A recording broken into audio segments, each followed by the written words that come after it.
Masmavi 3 Mutfakta'ya hoş geldiniz. Sevgili arkadaşlarım, bugün sizlere irmikli un helvası tarifim var. İnanılmaz, tüm detayları anlatacağım. Hemen başlıyorum. İyi seyirler dilerim. Tarifimiz için 125 gram tereyağımızı tavamıza alalım. Şöyle hafif eridikten sonra yarım su bardağı sıvı yağımızı ilave edelim. Gördüğünüz gibi ben her zaman dökerken su bardağının ne kadar dolduğunu da gösteriyorum. 1 su bardağı irmik, 1 su bardağı da un. Yani 1'e 1 ölçü irmikli un helvası yapacağız. İkisi de aynı ölçüde olacak. 1 su bardağı da un ilave edelim ve kavurma işlemine başlayalım. Şimdi sevgili arkadaşlarım, bu videoda sizlere un helvası yapımındaki inceliklerin hepsini izleyebilirsiniz. Bir vlog tadında diyorum. Şimdi bakın, ben hiçbir bölümü atlamıyorum. Çünkü ben sizin yorumlarınızı okuyorum. İşte unu ekleyince topak topak kalıyor, topaklar gitmiyor, un helvam topaklı oluyor. Bu ölçüyü lütfen birebir kullanın. Bakın sevgili arkadaşlarım, hiçbir şekilde kamera kaydını kesmedim. Siz bu şekilde karıştırınca hiçbir topak olmadan bu kıvama geliyor. Şöyle irmikle un kavurma esnasında böyle köpük köpük olacak ilk etapta. Bu zaten demek ki hem irmik hem un tamamen her tarafı yağ ile birleşmiş oluyor. Ve kavurmaya devam ediyoruz. Tam 25 dakika kavurun, acele etmeyin lütfen. Un helvasının en önemli püf noktası uzun süre kavurmaktır. Kısık ateşte 25 dakika kavurdum. Bakın sevgili arkadaşlarım, bu şekilde döktüğünüzde su gibi akacak. Hem irmik hem un. Bu demektir ki kavurma işlemi muazzam bir şekilde olmuş. Bu aşamada tam istediğimiz kahverengi rengine gelince 1,5 su bardağı şekerimizi ilave edelim. Şekeri de güzelce yedirelim.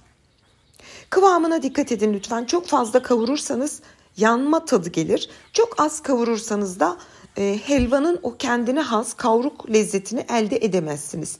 Yani videodaki gibi köpüklü kahve kıvamı diyebilirim.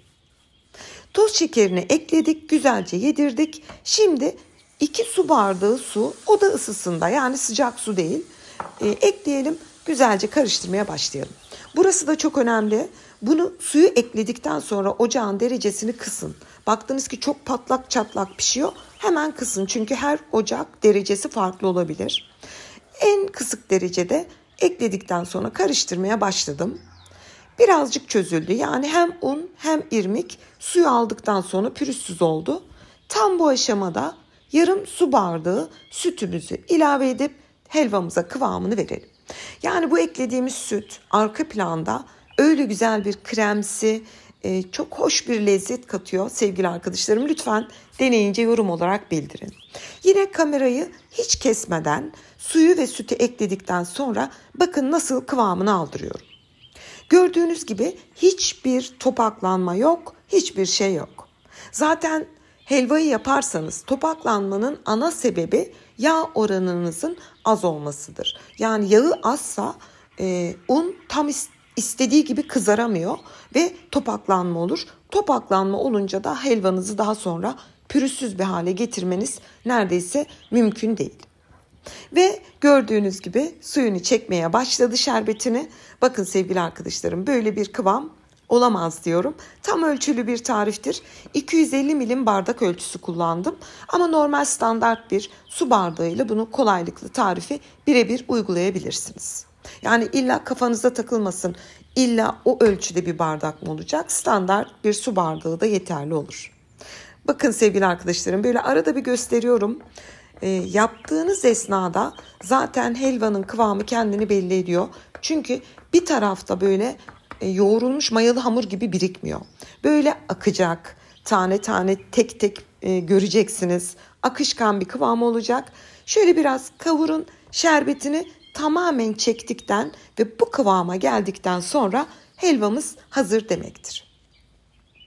Şöyle size detaylı her açıdan gösterdim. Şimdi sevgili arkadaşlarım, bu irmikli un helvamızı böyle bir kaşığı temizliyorum, kapağını kapatıyorum, bir 15 dakika dinlenmeye bırakıyorum.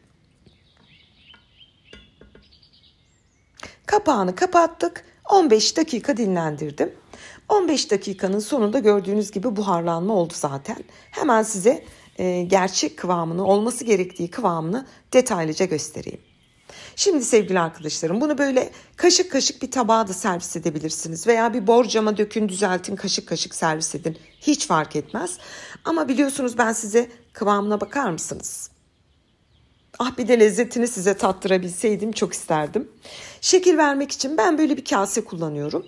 Kasenin içine streç folye geçirdim. Çıkarmam kolay olsun diye. Şimdi hazırlamış olduğumuz irmikli un helvamızdan alıyorum ve kasenin içine bir spatula yardımıyla iyice basarak güzelce yerleştiriyorum. İyice basın ki hani ters çevirdiğinizde irmik helvanız tam kasenin formunu almış olsun, böyle dümdüz kaymak gibi. Kenarını, kıyısını, köşesini şöyle basarak iyice düzelttim. Ters çevirdiğimde az önce de belirttiğim gibi pürüzsüz bir sunum hazırlayabilmek için. Ben size sadece bir sunum fikri veriyorum. Dediğim gibi kaşık kaşık da yiyebilirsiniz. Şimdi şöyle bir tabağa hazırlamış olduğum kaseyi ters çeviriyorum ve kolaylıkla çıkarıyorum. Çünkü üzerine alt tabanına streç folye geçirmemiz işimizi kolaylaştırıyor. Şekil vermek için bir hamur kartıyla göz kararı olacak şekilde yıldız deseni veriyorum. Gördüğünüz gibi şöyle göz kararı veriyorum. Sonra servis ederken de o bölümlerden bıçakla keserek servis edebilirsiniz. Şöyle bir şekil verdim. Kenarlarına da bütün helvayı bir dondurma aparatıyla tek tek kenarlarını desen vererek bitiriyorum. Dondurma aparatı yoksa elinizle yuvarlayın veya bir kaşıkla da yapabilirsiniz.